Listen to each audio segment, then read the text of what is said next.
WisconsinEye, or WisI for short, is the state's first and only independent state capitol broadcast network. Their small team has been providing live, unedited coverage of political proceedings since 2007, from legislative hearings to press conferences to oral arguments in the state's Supreme Court.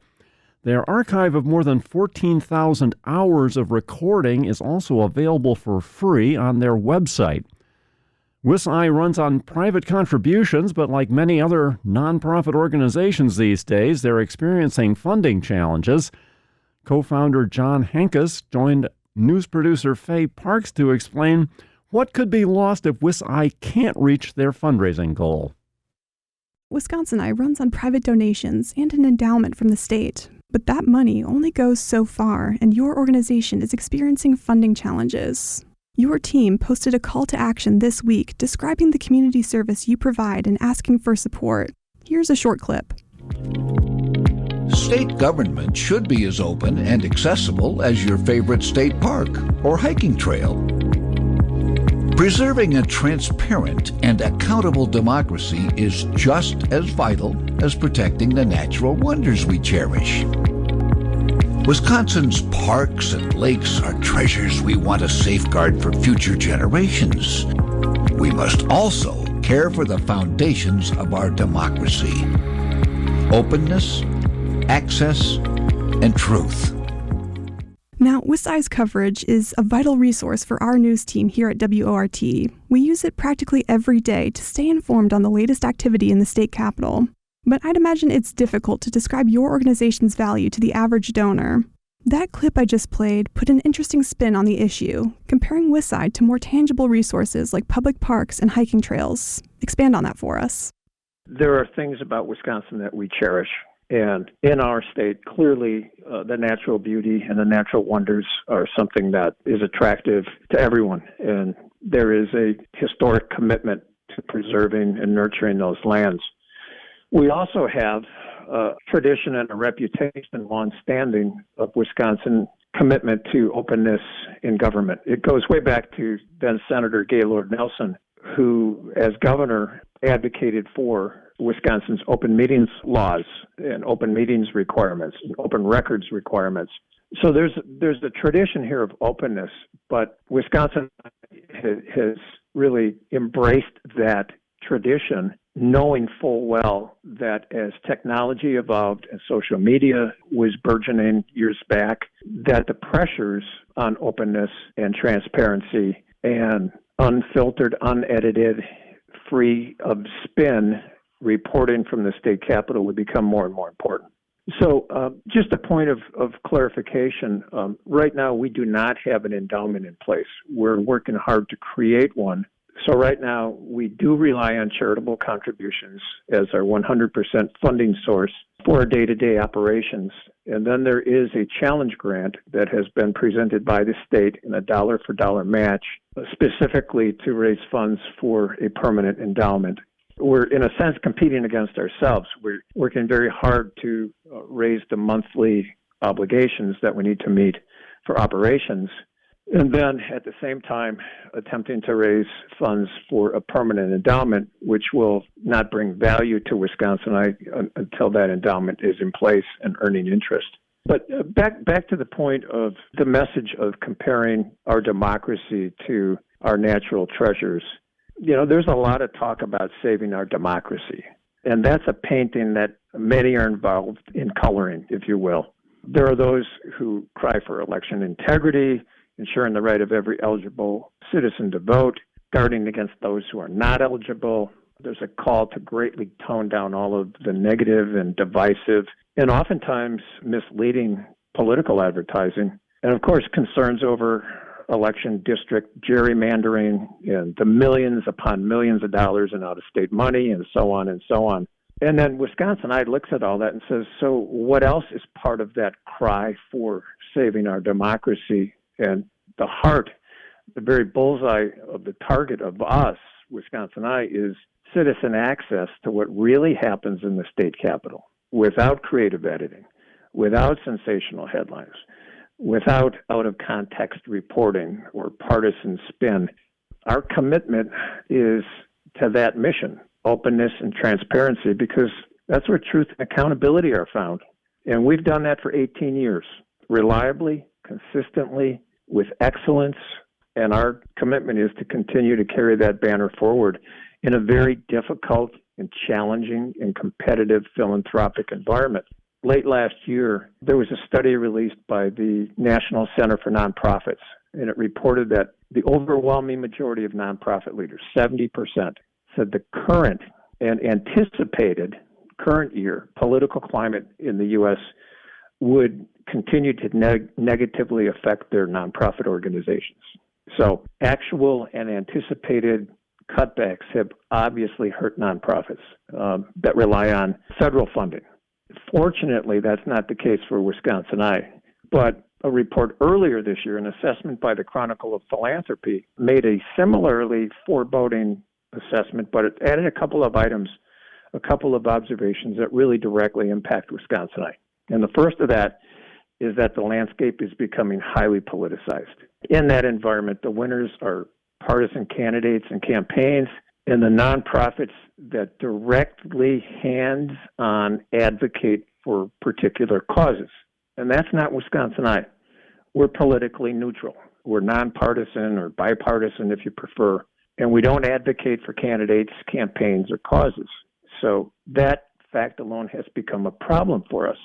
Foundations and individuals that in the past have funded us, and potential new funders that we're having conversations with today, tell us they strongly believe in the importance of our work and mission, but they politely decline because by design or by pressure, they're investing their charitable dollars into the partisan political landscape. And then the second point that the Chronicle of Philanthropy made was that the nonprofit sector continues to grow. Growth means competition. The number of nonprofits in the U.S. in the last 20 years has grown by 36%. So bottom line is more organizations are seeking more charitable dollars than ever before. And then you throw into that equation residual post-pandemic economic skittishness, the large number of community and regional Wisconsin nonprofit campaigns. Dane County is a prime example, multiple tens of millions of dollars in really quality programs, nonprofit campaigns, but we've seen that all across the state. And it's easy to see that this is a challenging landscape for a small organization like WisconsinEye that has never been first in line when it comes to a charitable decision by most donors. So it is a competitive, challenging environment. And even though we see some storm clouds on the horizon, as we have in the past, we will push through to a brighter day, but we can't do it alone. You've mentioned partisan spin a couple of times. It's worth noting that your team had to issue a statement last summer asking campaign groups to stop using your content in negative ads and emphasizing your commitment to a nonpartisan outlook. Do you feel like support for WisCI is bipartisan in the state capitol? Yeah, absolutely. It's really interesting when the Joint Finance Committee was in heated budget deliberations. There was an item that came before them one day recently that suggested a state challenge grant match for WisconsinEye. On that particular day, it was the only unanimous bipartisan vote. As we have been in the Capitol going office to office on both sides of the political aisle, clearly we have earned the respect and the trust of both parties. Current leadership are very supportive, both Democratic and Republican. So we've worked really hard to walk that neutral line. Obviously, our core mission is state capitol proceedings gavel to gavel. And for a number of years now, the Republicans have held the majority, and they drive the legislative agenda. To balance that out, our enterprise mission, the stuff that's not official, the news conferences, the rallies, studio interviews, we endeavor to bring in all voices on all sides of an issue. And we take very close watch of how we behave in that regard. Every week, we sit down as a team and we say, okay, we did 5 news conferences this week. In our judgment, would those be deemed as left of center, right of center, or neutral? And we tally that, and that record is available to anybody who would like to see it, but we are right down the middle. That is our commitment. I'll give you another example. Just by looking at the headline of two events that we're covering this week as part of our enterprise mission. Today was an average day. In the legislature, we provided live coverage of the National Resources Board, the Assembly State Affairs Committee, the Assembly Science and Technology and AI Committee, the Senate Health Committee, the Senate Judiciary and Public Safety Committee. But tonight, from the Thompson Center at UW-Madison, there is a talk that we're covering called Moral Compass, a conversation on faith and political values. Tomorrow evening, we'll be with Ripon College for a talk titled The Misinformation Machine, Who Builds It, Buys It, and How to Stop It.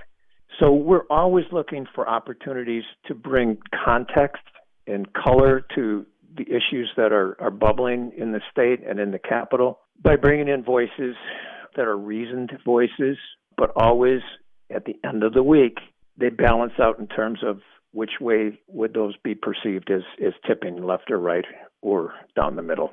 So that's a long answer to your question, but WisconsinEye is firmly committed to walking that neutral tightrope.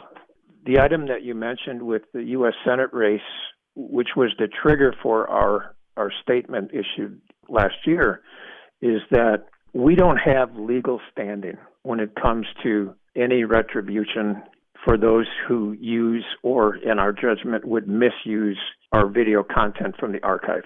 That's all fair game. The U.S. Supreme Court ruled on that years ago. So we understand that. At the same time, our commitment to our mission of civil dialogue is such that if you want to access our archive, we ask you to check a box that says we'll adhere to the following principles and guidelines, which is not to use. One of those items is not to use the video in a negative political or negative campaign way.